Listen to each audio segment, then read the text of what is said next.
Je vivais en colocation avec mon meilleur ami, dans un petit appartement.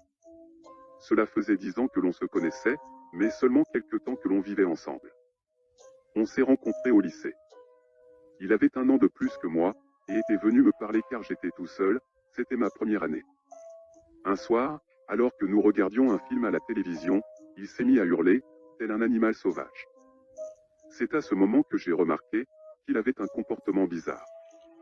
Il est resté toute la journée à l'appartement, mais quand la nuit tombait, à minuit pile, il sortait dehors, et ce depuis le premier jour. Au début, je n'y prêtais pas attention car il rentrait tard, et je ne restais pas éveillé jusqu'à ce qu'il rentre. Plusieurs semaines sont passées, et c'était tous les jours la même chose. La journée elle-même était comme les autres, une journée fraîche, mais ensoleillée à la fin mars. Je suis rentré tard de la fac, j'étais fatigué. J'ai révisé pour mes examens, puis je me suis endormi. Je me suis réveillé pendant la nuit pour boire de l'eau, quand j'ai vu mon meilleur ami.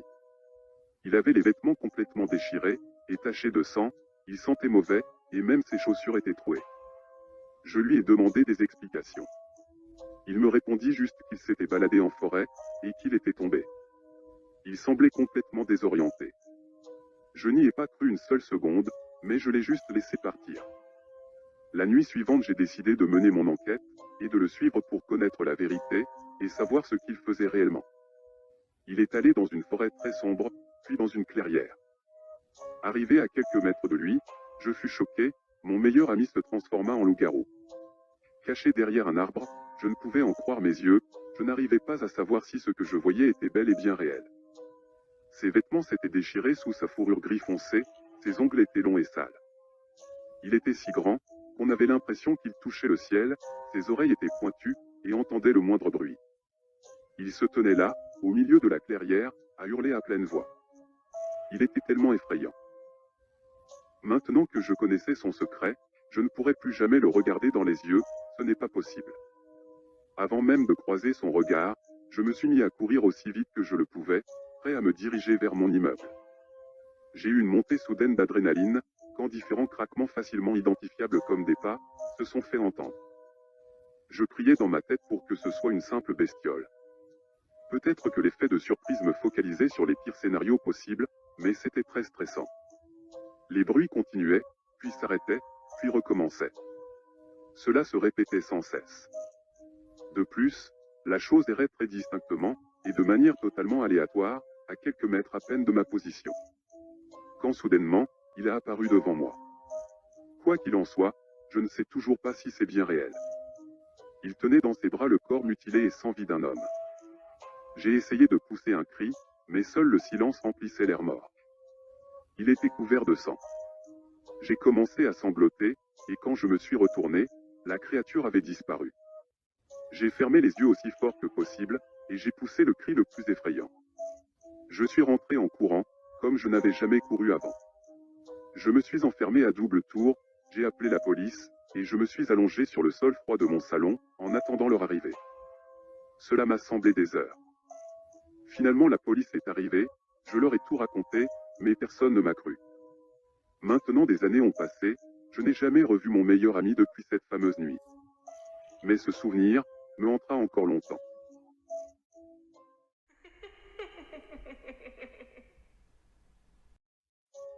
Le thermomètre lumineux de la pharmacie indique moins 22 degrés, la journée il remonte à moins 15 degrés. Quelques semaines plus tôt, les premières chutes de neige avaient fait la joie des enfants. La joie fit place à l'horreur, au bout de quelques jours, la couche de neige atteignit 2 mètres, et la température dégringola brutalement.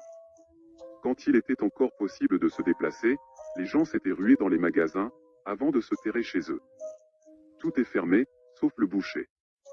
Plus personne ne s'aventure dans les rues, la ville est silencieuse de jour, comme de nuit. Des centres d'accueil supplémentaires pour sans-abri ont été ouverts, mais les places sont insuffisantes, et bien que quelques personnes se soient mobilisées pour en accueillir, certains sont restés dehors. Il n'est pas inhabituel de trouver des cadavres gelés, sur ce qui fait office de route, sauf chez nous. Au début, des chasse-neige tentèrent de déblayer les rues, mais la lutte était inégale. Heureusement pour les courageux qui s'aventurent à l'extérieur, le boucher continue de proposer des plats préparés, une fois par semaine. Je fais partie de ses clients assidus, et j'apporte également les repas qu'il confectionne, à certains de ses clients qui ne peuvent pas se déplacer. Chez Loïc, indiquait la vieille porte en bois de la boutique. La poignée dévissée, les vitres crasseuses, cela ne donnait pas très envie d'entrer dans cette boucherie, mais pourtant dans la ville, il était réputé meilleur boucher. Il avait de tout, du bœuf, du porc, et même des viandes rares du pays, les plus chères disaient les vieux habitants. Il avait obtenu plusieurs prix, ses trophées vainqueurs prenaient le soleil dans une vitrine, dans sa boutique. Des gens de toute région venaient, pour goûter à sa délicieuse viande fraîche, chaque jour, il en vendait des kilos et des kilos.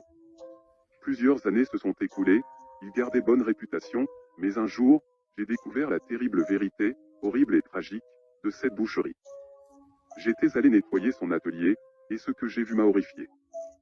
Ce n'était pas de la viande comme tout le monde le croyait, mais de la chair humaine. Ce que les habitants mangeaient, était à base de corps humain. Sur la table à découper, des bras et des mains trônaient, il avait bien pris soin de retirer les os et les ligaments de ses membres, pour les rendre plus tendres. J'ai rejoint ma voiture, et je suis rentré chez moi, le cœur battant et le souffle coupé à moitié. Arrivé à mon domicile, je m'empressa de fermer la porte. Quand soudain, un bruit perçant fit son apparition, j'ai tourné la tête par réflexe, et vis le boucher. Il commença à chantonner, et je me mis à pleurer en retenant toujours mon souffle. Je voyais les pieds de l'homme, se balader de long en large dans tout le salon. J'espérais vivement qu'il ne me trouve pas. Après des heures d'attente sans faire de bruit, il a fini par partir. J'ai appelé la police, et le secret éclata dans toute la ville. J'ai été interrogé sur la disparition des corps, et je leur ai dit ce qu'il s'était passé. Ils m'ont alors envoyé voir des psys, faire des examens. Au final, je n'ai pas été inquiété, l'enquête a conclu que les corps que le boucher avait découpés étaient les personnes disparues. Je ne sais pas si les policiers me pensaient vraiment innocent, ou s'ils se disaient que j'avais bien fait de liquider cette ordure, mais je m'en suis sorti. Le boucher fut arrêté et mis en hôpital psychiatrique. Suite à ça, j'ai changé de numéro, et j'ai même déménagé dans une autre région, espérant que cela suffise pour échapper à ce cinglé. J'ai des crises d'angoisse quand mon téléphone sonne, j'ai même pensé un temps à ne plus avoir du tout de portable. Cela fait 5 mois depuis cet événement, il ne s'est rien passé. J'essaie de me convaincre que c'est juste une blague de très mauvais goût. En ayant changé de numéro et déménagé, je me dis qu'il n'y a aucun moyen pour que ce type me retrouve.